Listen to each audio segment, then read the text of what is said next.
আসসালামু আলাইকুম। আপনাদের সাথে আছি আমি আরনিকা। আমাদের সবার ভেতরেই একটা ছোট শিশু বাস করে, যে গল্প শুনতে ভালোবাসে। সে ভালোবাসাকে সঙ্গী করেই শুরু হলো আমার এই নতুন পথ চলা। এখন থেকে আপনার অবসর সময়ে, কাজের ফাঁকে কিংবা একলা দুপুরে আমি শোনাবো প্রিয় সব উপন্যাস আর ছোট গল্পের মায়াবী কথা। বইয়ের পাতা থেকে শব্দরে উঠে আসবে আমার কণ্ঠে, আর আপনাদের কল্পনায় ডানা মিলবে গল্পের সে চরিত্ররা। আশা করি আমার এই গল্পের সফরে আপনাদের সাথে পাব। চলুন আজ শুরু করি আমাদের প্রথম গল্প, চিত্তচিরে চৈত্র মাস। লেখনীতে মোমো সাহা। পর্ব সংখ্যা 1। চাঁদনি আপা দেবর আমার বুকে হাত দিয়েছে। আপা, আমি খুব ব্যথা পেয়েছি জানো। কি বিশ্রী ছোঁয়া। 5 বছর বয়সী ছোট বোনের মুখে এমন একটি বিশ্রী কথা শুনতেই শরীরটা শিরশির করে কেঁপে উঠল চিত্রার। খর্মার্ত মুখখানি রাগে লাল বর্ণ ধারণ করল। বোনের দিকে দৃষ্টি দিতেই দেখল ছোট মেয়েটি ভয়ে কেমন গুটিসুটি মেরে আছে। তাড়াতাড়ি বোনকে নিজের দুহাতের আজলায় আগলে নিল সে। হতভম্ব কণ্ঠে বলল, দেখি তো আমার চেরি সোনা, জামাটা একটু সরাও, আপা একটু দেখি। সবচেয়ে নিকটতম ভরসার স্থান পেয়ে বাচ্চাটি নির্দ্বিধায় জামা সরালো। জামা সরাতেই আঁতকে উঠল চিত্রা। কেমন লাল হয়ে গেছে মেয়েটার সাদা ধবধবে চামড়াটা। কি ভীষণ বিশ্রীভাবেই না ছুঁয়েছে এতটুকু বাচ্চাটাকে। ভাবতেই ঘৃণায় টইটুম্বুর হয়ে গেল চিত্রার শরীরের প্রতিটি শিরা উপশিরা। ক্ষেপে উঠল সে। অথচ বাড়ি ভর্তি এত মানুষ। ঝোঁকের বসে কিছু করে বসলে তার খেসারত না হয়ে আবার ছোট চেরিকে দিতে হয়। বিরক্ত, রাগ দুটো অনুভূতি মিলেমিশে একাকার হয়ে যখন আন্দোলন শুরু হলো চিত্রার মস্তিষ্কে, তখন বাইরে থেকে ডাক ভেসে এলো তার। আজ তার বড় বোন চাঁদনির গর্ভকালীন সময়ে 7 মাস পূর্ণ হয় ছোটখাটো একটা অনুষ্ঠানের আয়োজন করা হয়েছে। সেই অনুষ্ঠানে চাঁদনি শ্বশুরবাড়ির লোকজনও এসেছে। অবশ্য তার আপন বড় বোন নয় চাঁদনি, তার বড় চাচার মেয়ে হলো চাঁদনি আপা। আর ছোট চেরিও তার আপন বোন নয়, তার ছোট চাচার মেয়ে হলো চেরি। চেরির পূর্ণ নাম তৃণলতা, কিন্তু আদর করে সবাই বাচ্চাটাকে চেরি বলে। আর মেয়েটা চেরি ফলের মতোই সুন্দর, গোলগাল ও আদুরে। তাই তো এতটুকু বাচ্চাও আজ বাজে ছোঁয়ার শিকার হলো। চিত্রাদের পরিবারটা বেশ বড় পরিবার বলা যায়। চিত্রার মা, বাবা, ছোট চাচি, বড় চাচি, চিত্রার আপন বড় বোন, তার আপন বড় ভাই তুহিন, বড় চাচার ছেলে 2জন, দিহান ও ত্রিশান, ফুপি আর ফুপির একমাত্র ছেলে, বাড়ির সবচেয়ে ছোট সদস্য অনয়, চেরির আরেকজন বড় বোন, সে চিত্রারও বড়, ওহিয়াপা এবং চিত্রা নিজে। চাঁদনিও বড় চাচার মেয়ে, কিন্তু তার বিয়ে হয়েছে বিধায় তাকে এই পরিবারের দলে আর টানা হয় না, কারণ সে এখন অন্যের ঘরের। একমাত্র চাঁদনির বিয়ে হয় এত বড় পরিবারে একজন মাত্র সদস্য কমেছে। আপা, আম্মু শুনলে তো আমায় বকবে, তাই না? আম্মু তো বলে এত দুষ্টুমি না করতে, অচেনা কারোর সাথে না খেলতে। আমি কিভাবে জানবো ওই ভাইয়াটা আমাকে চকলেটের কথা বলে এইভাবে ব্যথা দেবে, অন্ধকার ঘরে ডেকে নিয়ে যাবে খারাপ কাজ করার জন্য?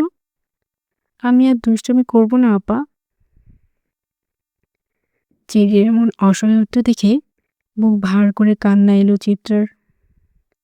বয়সন্ধির বয়স তো, তাই আবেগের স্রোতে কান্নাটাই আসে প্রথমে। কিন্তু সে কাঁদবে না মেয়েটার সামনে, তাহলে মেয়েটা আরো বেশি ভয় পেয়ে যাবে। কণ্ঠনালীতে আটকে থাকা কান্নার স্রোতটা গিলে ফেলল চিত্রা। খুব কষ্টে মুখে হাসি হাসি ভাব নিয়ে বলল, কেন খেলবে না তুমি? হ্যাঁ, অবশ্যই খেলবে।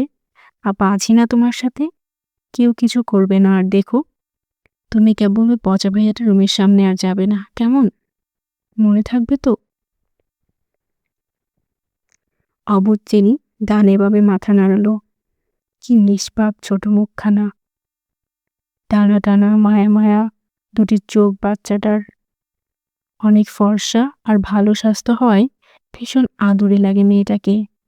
আর এই ছোট্ট মেয়েটার শরীরে হাত দিতে নাকি বাঁধেনি ওই লোকটার। কিছু তো একটা ব্যবস্থা করতেই হবে, এত সহজে তো ছাড়া যাবে না অসভ্যটাকে। বোনের মুখখানা ধুয়ে দিয়ে সুন্দর করে চুলগুলো বেঁধে দিল চিত্রা। কান্না করতে করতে লাল হয়ে গেছে বাচ্চাটার মুখ। পারে না যেন বুকের সবটুকু স্নেহ ঢেলে দেয় মেয়েটার তরে। চেরিকে তৈরি করিয়ে চিত্রা নিজেও গোসল করে এলো। মাত্রই কলেজ থেকে এসেছিল সে। সামনে উচ্চ মাধ্যমিক পরীক্ষা তার, তাই এই এখন নির্বাচনী পরীক্ষা অনুষ্ঠিত হচ্ছে কলেজে। সেই সুবাদেই বাড়িতে অনুষ্ঠান থাকা সত্ত্বেও তাকে কলেজ যেতে হয়েছিল। সে অবশ্য তত উন্নত শ্রেণীর ছাত্রী নয়, কোনো মতে চলনসই রেজাল্ট হলেই সে সন্তুষ্ট। ভাদ্রের উত্তপ্ত গরমে পরিবেশ উত্তপ্ত, আর সে গরম দিয়ে এসে হুট করে এমন ঘটনার সম্মুখীন হওয়াতে বিরক্তিতে তেতোভাব চলে এলো তার শরীরে। গোসল করায় আপাতত কিছুটা শান্তি মিলছে। গোসল করে লাল টকটকে একটা 3 পিস পরল চিত্রা। অন্তঃপর চেরির হাত ধরে বাড়ির বাগানের দিকে এগিয়ে গেল। মূলত অনুষ্ঠানটা সেখানেই। বিরাট আয়োজন করা হয়েছে চাঁদনির জন্য। কত রকমের খাবারের যে আয়োজন করা হয়েছে তা হিসাব করেও শেষ করা যাবে না যেন। চিত্রা ছুটে এসেই থপ করে তার আবুর পাশ ঘেঁষে বসে পড়ল। চিত্রাকে দেখে ভারী পেটের গোলগাল ফর্সা ধপধপে চাঁদনি মুচকি হাসল। বাম গালটা টেনে দিয়ে বলল, কই ছিলি চিতাবাঘ? এতক্ষণ লাগিয়ে কি পরীক্ষা দিয়েছিস শুনি? পরীক্ষাকে এত সিরিয়াসলি নেওয়ার মেয়ে তো তুই না, কি ব্যাপার শুনি? বড় বাপার দিকে আর চোখে তাকিয়ে মুখ পাকালো চিত্রা। বেশ ভাব নিয়ে বলল, তোমাদের মতন জজ ব্যারিস্টার হওয়ার মতো ছাত্রী হয়তো না, তাই বলে পাশ মার্কটা তুলব না? বাবাকে তো চেনো, ফেল করার অপরাধে না হয় আবার জেলে দিয়ে দেয়। নিজের ক্ষমতার যে দাপট দেখায় সে। কথাটা বলেই হাসল চিত্রা। মেয়েটা তার বাবাকে বেশ ভয় পায়। একমাত্র নিজের বাবাকে ছাড়া পুরো পৃথিবীকে উত্ত্যক্ত করবার ক্ষমতা তার আছে। বাবার সাথে তার যে শীতল একটা যুদ্ধ প্রতিনিয়ত হয় তা সবারই জানা আছে। তবুও নিজের বাবাকে তো আর এমন কথা বলা শোভা পায় না। সেজন্যই চাঁদনির চোখ রাঙালো, ছোট ধমক দিয়ে বলল, এমন বলে না চিতাবাঘ, তুই না ভদ্র মেয়ে? হ্যাঁ, আমি কি তা অস্বীকার করেছি? ভদ্র বলেই তো পিছে পিছে বলছি, অভদ্র হলে তো মুখের সামনে বলতাম। কথাটা বলেই ফিচেল হাসল চিত্রা। চাঁদনি চেয়েও রাগি রাগি মুখ করে রাখতে পারল না। চিত্রটা এমনই, যেখানে থাকবে সেখানে হাসির মেলা বসবে। চাঁদনি আর চিত্রার কথার মাঝে চোখের গোল চশমাটা ঠেলতে ঠেলতে হরেক পদের ভাজার থালা নিয়ে উপস্থিত হলো ওহি। ঘাড় অব্দি চুলগুলো গরমে বেশ বিরক্ত করছে তাকে। ওহির মুখমণ্ডলে একটা নিষ্পাপ ভাব থাকে সবসময়। আর মেয়েটা বেশ গম্ভীরও। বড় পিতলের থালাটার মাঝে 7 রকমের ভাজাভুজি। ভারী থালাটা চাঁদনির সামনে রেখে ক্লান্ত হলো সে। সব খাবার আপাতত চলে এসেছে। থালাটা রেখেই ওড়না দিয়ে নিজের মুখটা মুছে নিল ওহি। চেরিকে নিজের দিকে টেনে নিয়ে ধীর স্বরে বলিল, তোমার খিদা লেগেছে চেরি? আপা কি তোমাকে খাবার খাইয়ে দেব? ছোট চেরি ওহির কোমরের দিকে জামা আঁকড়ে ডানে বামে মাথা নাড়িয়ে বলল, বড় আপার খাবার হোক, তারপর আমি খাবো। চিত্রা আপা খাইয়ে দেবে।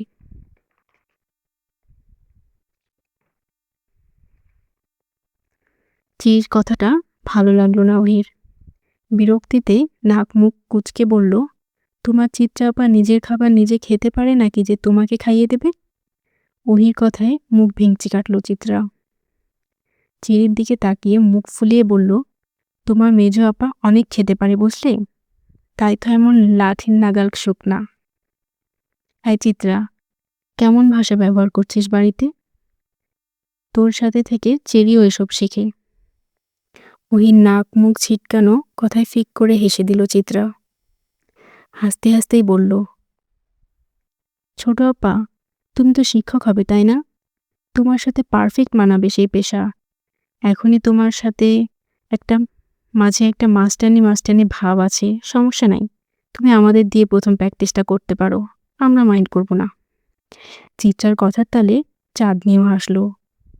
ওই কপাল কুঁচকে দাঁড়িয়ে রইল উত্তরবিহীন। চিত্রার সাথে কথা বলাটাই এক ধরনের বোকামি, আর ওহি বরাবরই নিজেকে ভীষণ চালাক দাবি করে। পুরো বাগান ভর্তি নিজেদের বাড়ির মানুষই গিজগিজ করছে। মাত্রই অনুষ্ঠান শুরু হবে। হুট করে কোট প্যান্ট পরা চাঁদনির দেবরটা হাজির হলো। থপ করে বসে পড়ল চিত্রার পাশে। তাকে দেখতেই গুটিয়ে গেল ছোট চেরি। চিত্রারও হাসি হাসি মুখ, অমানিসার ছায়া দেখা দিল। মুখ আধার করেই সে চাঁদনির পাশ থেকে উঠে গিয়ে চেরির সাথে দাঁড়ালো। চাঁদনি দেবর মাহিন সবার দিকে তাকিয়ে কেমন হাসল। গদগদ কণ্ঠে চিত্রার উদ্দেশ্যে বলল, আরে আরে বেয়ান সাহেবা, উঠে পড়লেন যে, আমার পাশে বসলে কি ক্ষয় হয়ে যাবে নাকি শরীর? চিত্রা মুখ বাঁকালো, অন্যদিকে তাকিয়ে বলল, আপনার তো অনেক কারেন্ট, যদি শক খেয়ে যায়। চিত্রার এহেন কথায় চাঁদনি কোনো রকমে নিজের হাসি মুখটা বজায় রাখল। বোনের এমন ভঙ্গির কথা তার যে ততটা পছন্দ হয়নি, সেটা প্রকাশ না করার আপ্রাণ চেষ্টা চালাতে লাগলো ভেতরে ভেতরে। চিত্রার বড় ভাই তুহিন এগিয়ে এলো বোনদের দিকে। বেশ গম্ভীর স্বরে বলে উঠল, চিত্রা, যা তো একটু ছাদের মরিচ গাছ থেকে কালো কালো কয়েকটা মরিচ তুলে আন। জানিস না চাঁদনিটা মরিচের ঘ্রাণ পেলে খুশি হয়ে যায়। জানি আয়। ভাইজান, বড় অপর পেটের বাবুটা ঝাল খেতে পারবে? চেরি প্রশ্নে হাসল তুহিন। মাথায় আদরে হাত বুলিয়ে বলল, হ্যাঁ খেতে পারবে চিরি, ও তো খুব সাহসী বাবু, তাই পারবে। ঝাল না খেলে বড় হবে কিভাবে? ঝাল না খেলে বড় হওয়া যায় না বুঝি?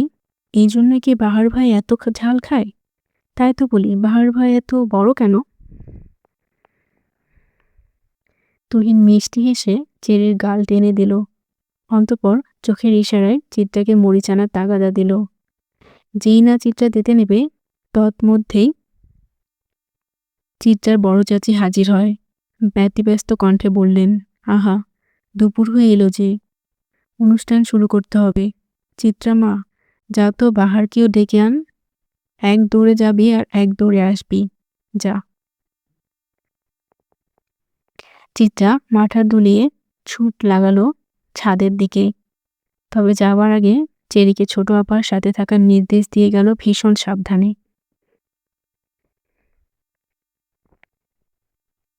ছাদে টুকটাক সবজি গাছের পাশাপাশি অনেক রকমের ফুল গাছ অবস্থিত। বিভিন্ন ধরনের ফুল সংগ্রহ করাই যেন চিত্রার কাজ, তাই ভীষণ ভালো লাগে এই কাজ করতে। তাই তো ছাদে প্রবেশ করার সাথে সাথেই পা বাড়ালো ফুল গাছগুলোর দিকে। কয়েকদিন আগে 3টে নতুন ফুলের চারা গাছ লাগিয়েছিল, আজ সবগুলোরই কি সুন্দর হাসি হাসি ফুটন্ত মুখ দেখা যাচ্ছে। চিত্রা মুগ্ধতা সামলাতে না পেরে পত্রলেখা, মোরসন্ধ্যা আর রঙ্গন ফুলের গাছ থেকে একটা একটা করে ফুল ছিঁড়ে নিল। এই ফুলের গাছগুলো ততটা সহজলভ্য নয়, কিছুদিন আগে যখন সে এই ৩টা ফুলের গাছের জন্য হা হুতাশ করছিল, তখনই ছাদে দেখা যায় এই ফুলের গাছ। চিত্রা জানে ভাইজান বা বড় চাচা ছাড়া কেউ এই কাজ করবে না, কারণ তারা দুজনেই চিত্রার সকল আবদার পূরণ করার জন্য সর্বদা সচেষ্ট থাকে। আর চিত্রার আবদারটাও যেন তাদের কাছেই। আনমনে ফুলগুলো মাথায় গুজতেই পেছন থেকে ভরাট পুরুষালী কণ্ঠ ভেসে এলো, এই মেয়ে, ফুল ছিঁড়ছ কেন? গাছের ফুল গাছেই শোভা পায়, তাকে ছিঁড়ে নিজের চুলে জোগার মতো কোনো মহত্ব নেই।